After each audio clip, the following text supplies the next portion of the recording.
Olá, sejam muito bem-vindos e bem-vindas. Se o edital do Procon 2026 parece assim uma montanha de leis, fiquem tranquilos que o lugar certo é aqui. Nesta nossa revisão, a gente vai montar um verdadeiro arsenal de mnemônicos para memorizar aqueles pontos-chave e, claro, chegar na prova com tudo na ponta da língua. Vamos nessa? Pois é, o desafio é gigante, né? Quem estuda para concurso sabe bem como é. Parece uma quantidade infinita de leis, artigos, detalhes.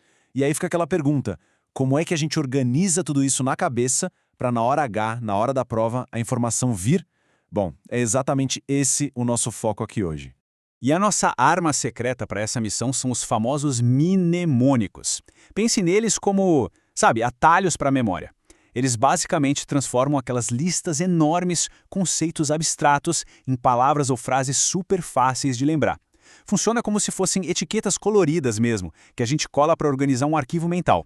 Vamos ver como isso funciona na prática, começando pelo pilar de tudo? E a gente começa pela base de tudo, direito constitucional. Entender os fundamentos da República não é só importante, é essencial. É o alicerce de todo o nosso sistema jurídico e as bancas, olha, elas adoram cobrar isso, porque é o que define a estrutura do Estado e, claro, os direitos que órgãos como o Procon precisam proteger. E para a gente fixar esses fundamentos, tem uma palavra-chave que é um clássico. É quase um mantra para concurseiro. É preciso memorizar bem essa sequência aqui. Sociediva plu. Parece meio estranho agora, eu sei, mas vai fazer todo sentido. E aqui está a mágica. Cada sílaba representa um dos pilares da nossa República lá no artigo 1º da Constituição. Então temos soberania, cidadania, dignidade da pessoa humana, os valores sociais do trabalho e da livre iniciativa e o pluralismo político. Com o Sociediva plu, essa lista que é fundamental, fica gravada na mente, fica muito mais fácil.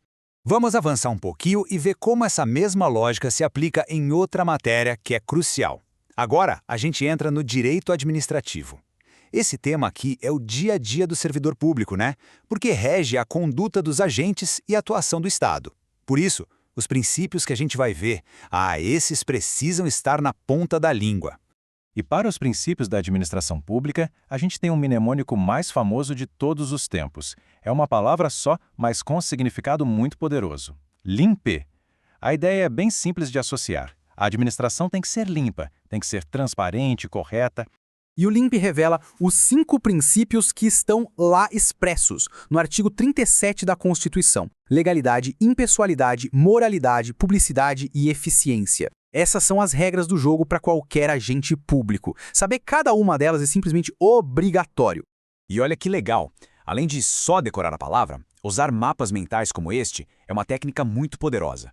Quando a gente conecta visualmente cada princípio ao conceito central de LIMP, isso cria uma imagem mental forte que ajuda a reforçar o aprendizado.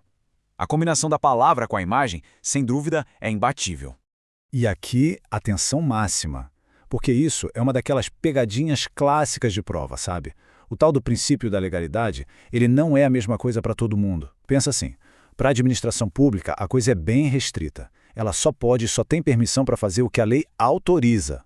Já para nós, para cidadão comum, a lógica é o oposto, é a da liberdade. A gente pode fazer tudo aquilo que a lei não proíbe.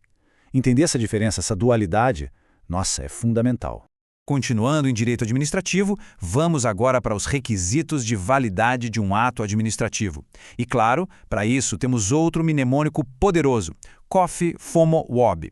É mais uma daquelas palavras que, de primeira, não faz sentido nenhum, mas que guarda a chave para resolver muitas questões. Então, o COFE-MOB representa as 5 peças do quebra-cabeça de um ato administrativo: competência, finalidade, forma, motivo e objeto.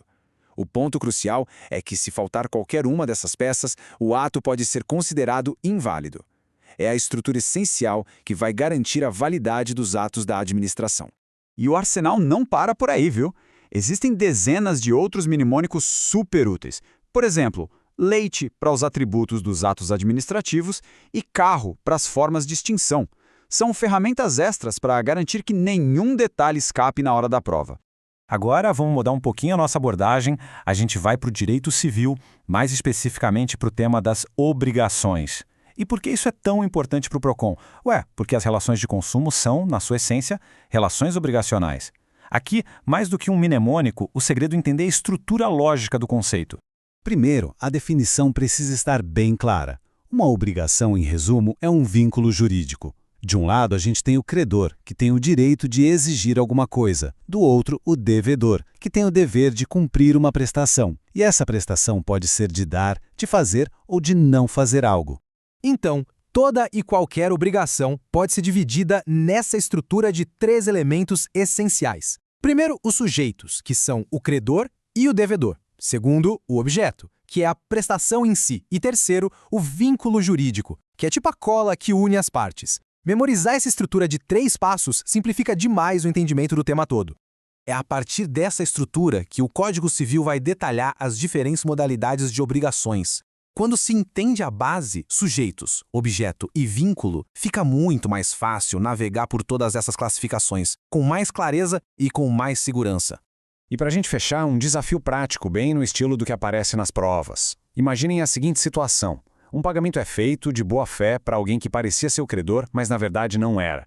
Esse pagamento tem validade? Pense um pouquinho aí antes da gente ver a resposta. E a resposta é sim, é válido. O artigo 309 do Código Civil protege quem paga de boa fé a um credor putativo, ou seja, aquele que parecia ser o credor legítimo. Isso é a aplicação da teoria da aparência.